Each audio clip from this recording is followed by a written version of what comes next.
जब तक बेटा आप दुख को नहीं छोड़ोगे, दुख आपको नहीं छोड़ेगा। आप मोबाइल पे शॉर्ट्स देख रहे हो, आप व्हाट्सएप पे किसी से रात रात बात कर रहे हो। अभी मुझे कोई एक टैबलेट दे दो कि मेरी जो परेशानी है उसका हल निकल जाए। मेरा बैकलॉग हो गया है, इसका आप कुछ सोल्यूशन दे दो कि मैंने 10 घंटे की पढ़ाई नहीं की है, आप कुछ ऐसा बता दो कि वो पढ़ाई अब 1 घंटे में हो जाए। जो कि आप देखो कि फिजिक्स के नियम के खिलाफ बातें आप कर रहे हो कि वो 12 घंटे की पढ़ाई नहीं की, कुछ ऐसा दे दो 1 घंटे में हो जाए। अभी मुझे कोई एक टैबलेट दे दो कि मेरी जो परेशानी है उसका हल निकल जाए। हो सकता हो आज मैं ये चीज़ कर भी दूं, और भविष्य में आपको और बड़ी बीमारी लगेगी, आपको किसी चीज़ की लत लग जाएगी, आप परेशान हो जाओगे, जीवन में गुमराह हो जाओगे। जिस तरह से डॉक्टर के पास जब 4th स्टेज कैंसर का मरीज आता है तो डॉक्टर भी परेशान हो जाता है ना? तो वो स्टेज अपनी मत आने दो। डॉक्टर क्या बोलता है? अपनी इम्यूनिटी को बढ़ाओ, अपने शरीर की शक्ति को बढ़ाओ। आपको अपने शरीर की शक्ति बढ़ानी है, अपनी क्षमता बढ़ानी है, अपनी जड़ें सही करनी है। ये जितनी भी दिक्कतें आपके आसपास, आपके अगल बगल है, इनको यदि आप 1-2 दिन के लिए हल कर दोगे तो ये 2 दिन बाद वापस आपके जीवन में आ जाएंगी। आपको इन दिक्कतों को जड़ से सुलझाना होगा। अब सवाल उठता है, जड़ से कैसे सुलझेगी? पहली बात तो दिक्कत ही क्या है? ठीक तो चल रहा है जीवन। हाँ, बस रात में नींद नहीं आती है 2-3 बजे तक। सुबह उठा नहीं जाता है 10 बजे से पहले। खाना खाने का मन नहीं करता है, फास्ट फूड बहुत खाते हैं जिससे हमेशा पेट में दिक्कत होती है, तबीयत खराब रहती है।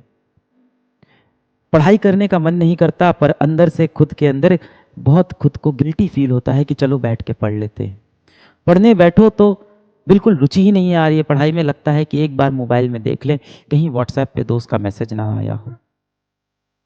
व्हाट्सएप खोला, किसी का मैसेज आया था, किसी अनजान व्यक्ति से चर्चा करने लग गए और आधा घंटा निकल गया, फिर लगा पढ़ाई करनी चाहिए। फिर पढ़ाई करने वापस आ गए।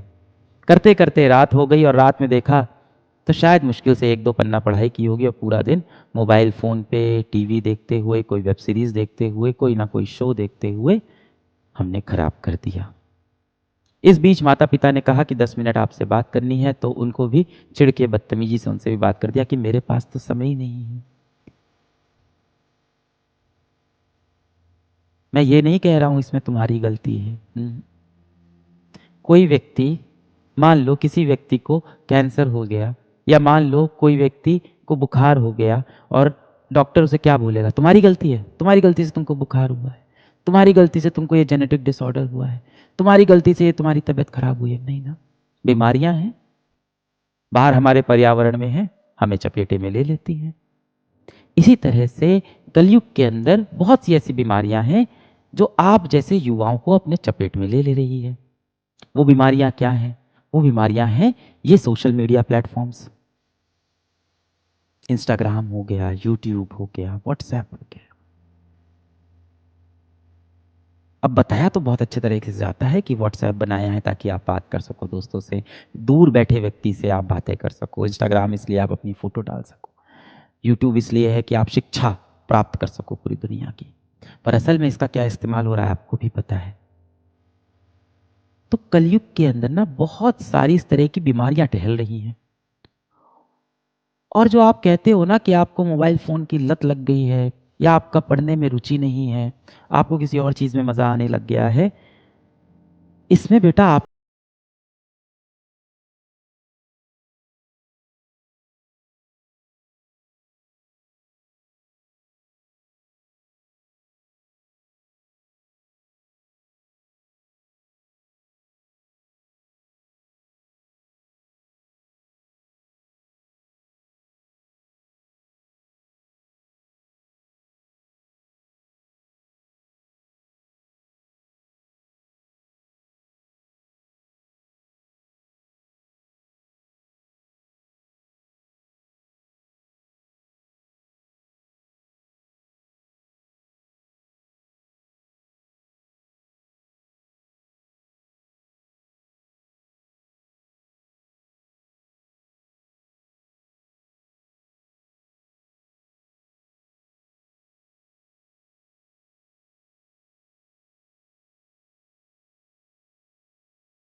कि कल में आप कितने असफल थे, इस बात से किसी को कोई फर्क नहीं पड़ेगा।